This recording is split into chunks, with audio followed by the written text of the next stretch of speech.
જય શ્રી કૃષ્ણ મિત્રો, કેમ છો તમે બધા? આઈ હોપ તમે બધા મહાદેવ અને દેવાધિદેવ મહાદેવ અને ભગવાન નારાયણની કૃપાથી તાજા માજા અને સ્વસ્થ હશો.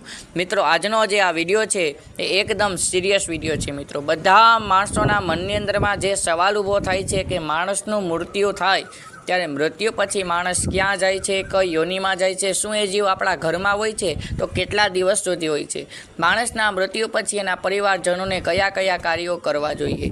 મિત્રો, આજના આ વિડીયોમાં તમારા બધા જ સવાલનો જવાબ મળવાનો છે, તો આ વિડીયોને તમે પૂરેપૂરો જોજો. મિત્રો, આવો વિડીયો તમને યુટ્યુબમાં ક્યાંય જોવા નહીં મળે, મારી ગેરંટી છે.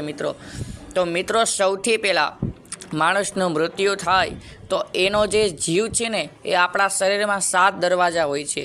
ત્યાંથી એક દરવાજેથી એનો જીવ નીકળે છે. કોઈ પાપી આત્મા હોય જે આખી જિંદગી ન કરવાના કૃત્યો કર્યા હોય, એનો આત્મા છે ને એ નીચેના માર્ગથી, ગુદા માર્ગથી, જ્યાંથી એ મળમૂત્રનો ત્યાગ કરતો હોય ત્યાંથી એનો જીવ નીકળે છે. અંત સમયે માણસના જો પેશાબ અથવા તો ટોયલેટ નીકળી જાય તો સમજી લેવું જોઈએ કે એ માણસનો જીવ છે એ નીચેના માર્ગેથી નીકળ્યો છે.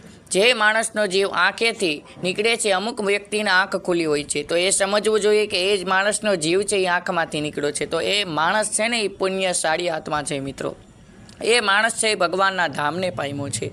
જેવું માણસનું મૃત્યુ થાય તો એને લેવા માટે સૌથી પહેલાં યમના દૂતો આવે છે.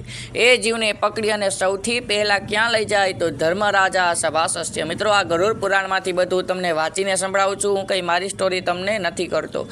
ધર્મરાજા સભાસસ્ય, સૌથી પહેલાં એ જીવને ધર્મરાજાની સભામાં પેશ કરવામાં આવે છે. ત્યાં ચિત્રગુપ્તજી કરી અને ત્યાં બેઠા હોય છે. માણસના ચોપડાનો હિસાબ અને કિતાબ લખે છે કે કયા માણસ કેવા પાપ કરે છે ને કેવા પુણ્ય કરે છે.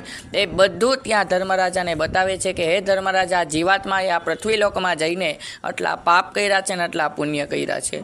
એ બધું ધર્મરાજે સાંભળી અને એ જીવને સજા સંભળાવે છે કે હે જીવાત્મા, તારા આટલા પુણ્ય છે અને તારા આટલા પાપ કર્મ છે.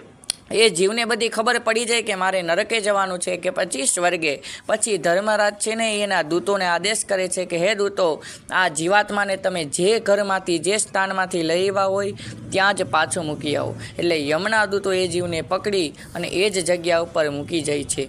આવી રીતે 13 દિવસ સુધી એનો આત્મા છે એના ઘરમાં જ નિવાસ કરે છે. મિત્રો, જે જગ્યાએ એનું મૃત્યુ થયું હોય ત્યાં 13 દિવસ સુધી એનો આત્મા ફરતો રહે છે. એની પાછળ દશા શ્રાદ્ધ, દશાની વિધિ થાય ત્યારે એ જીવનું નવું શરીર બને છે. કારણ કે પહેલાંનું શરીર તો આપણે અને આપણા પરિવારે જે અગ્નિ સંસ્કાર કરી નાખ્યો, એ જીવને પહેલું કામ આપણું હોય શરીર આપવું.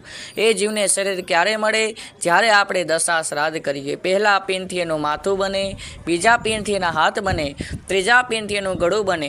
આવી રીતે પ્રથમ દશા પિંડથી એ જીવનું નવા શરીરનું નિર્માણ થાય છે. મિત્રો, એ પછી એની પાછળ એકાદશા શ્રાદ્ધ અને 16 માસિક શ્રાદ્ધ અને વાર્ષિક કહેતા વર્ષીની વિધિ, અને એ પછી ત્રિવાર્ષિક શ્રાદ્ધ એટલે 3 વર્ષે જીવ છે ને એ 3 પેઢી સાથે મળે છે અને ભગવાનના ધામને એટલે કે પિતૃલોકને પ્રાપ્ત કરે છે. અને જો એના કર્મ સારા હોય તો એ માણસ વૈકુંઠ ધામ કે ભગવાન ભોળાનાથનો ધામ છે કૈલાસ ધામ, એને એ આત્મા પ્રાપ્ત કરે છે. પણ જો એ માણસના કર્મ ખરાબ હોય તો એ જીવને અલગ અલગ નરકોમાં ભટકવું પડે છે. એ પછી 84 લાખ યોની, ગાય, ભેંસ, બકરી, કૂતરું, એવા 84 લાખ અસંખ્ય જીવોમાં એ જીવને ભટકવું પડે છે. અને અંતે મનુષ્ય યોની એ જીવને પ્રાપ્ત થાય છે. પણ જે પુણ્યશાળી આત્મા છે એ જીવને કોઈ પણ જાતની મુસીબત આવતી નથી. કારણ કે ધર્મરાજાની સભામાં જવાના 4 દરવાજા છે. જે માણસ પાપ કરે ને એ માણસ મૃત્યુ પછી દક્ષિણના દરવાજાથી યમલોકમાં પ્રવેશ કરે છે. પણ જે પુણ્યશાળી માણસ છે એ પૂર્વ, પશ્ચિમ અને ઉત્તર, આ 3 માર્ગ છે જ્યાંથી એ જીવ છે એ સુખપૂર્વક સ્વર્ગધામને પ્રાપ્ત કરી જાય છે. માટે જીવનમાં પુણ્ય કરો. રોજ સવારે ઉઠીને સંકલ્પ કરો કે આજે મારા હાથે 2 ઓછા પાપ થાય ને 2 વધુ પુણ્ય થાય. મિત્રો, જે સાથે આવશે એ તમારા કર્મ આવશે, બીજું કાંઈ સાથે આવવાનું નથી. મિત્રો, આ મારો ભાઈ છે, આ મારી પત્ની છે, આ મારું મકાન છે. મિત્રો, તમારી પાસે કદાચ કરોડો રૂપિયા હશે મિત્રો, તો એ પણ સાથે નથી આવવાના. સાથે આવશે તો ભગવાન હરિનું નામ, હરિનું કીર્તન. ગરુડ પુરાણમાં પણ લખ્યું છે, ભક્તિ ભવિષ્યામી, કલયુગનો મૂળ મંત્ર કીધો છે, કલો કેશવ કીર્તનમ.